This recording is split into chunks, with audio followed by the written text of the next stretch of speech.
नमस्कार, मेरो नाम चाहिँ आस्था घिमिरे। म हालमा रिलायन्स कलेजमा BBS 4th इयर पढिरहेको छु र मेरो फ्याकल्टी चाहिँ मैले चाहिँ फाइनेन्समा स्पेसलाइजेसन गरिरहेको छु। एन्ड BBS किन पढ्ने, यसको स्कोप चाहिँ के छ भन्दाखेरि, सो आफ्टर BBS चाहिँ हजुरहरूले मार्केटिङको फिल्ड पनि चुज गर्न सक्नुहुन्छ एन्ड ब्याङ्किङको फिल्ड पनि हजुरले चुज गर्न सक्नुहुन्छ। साथसाथै हजुरलाई स्टक मार्केटमा इन्ट्रेस्ट छ भने त्यतातिरको फिल्ड पनि हजुरले चुज गर्न सक्नुहुन्छ। रिलायन्स कलेज पढिराख्दाखेरि चाहिँ मैले फर्स्ट सेकेन्ड इयरमै इन्टर्नसिपको अपर्च्युनिटी पाइरहेको थिएँ। हाम्रै टिचरहरूले चाहिँ रिकमेन्ड गरिदिनु भएको भएर हिमालयन ब्रोकेज कम्पनीमा चाहिँ मैले 3 मन्थ्सको इन्टर्नसिप कम्प्लिट गरेँ।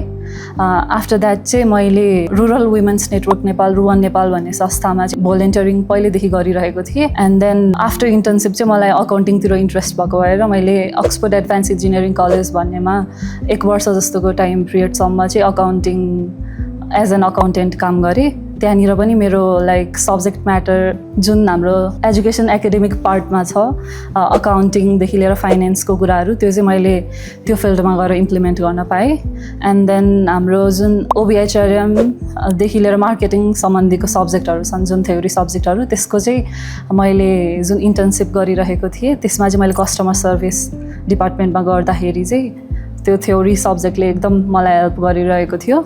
एन्ड नाउ चाहिँ अहिलेको सिनारियोमा चाहिँ म एज एन प्रोजेक्ट कोअर्डिनेटर काम गरिरहेको छु रुवन नेपाल भन्ने संस्थामा।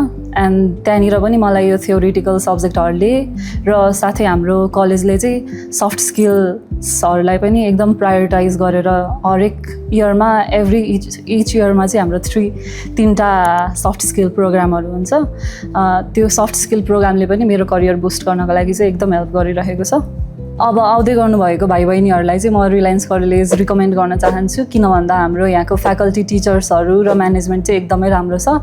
सो यदि करियरमा ग्रोथ पनि खोजिराख्नु भएको छ भने रिलायन्स कलेजले त्यो अपर्च्युनिटी पनि दिन्छ। साथै हाम्रो ECAमा पनि एकदमै एक्टिभ रहिरहेको हुन्छ हाम्रो कलेजहरू। सो हजुरलाई यहाँ पढिराख्दाखेरि बोर्ड चाहिँ फिल हुँदैन। सो अपर्च्युनिटी पनि आइरहेको हुन्छ, साथै हजुरले आफ्नो करियरमा ग्रो गर्ने अपर्च्युनिटी पनि पाउनुहुन्छ।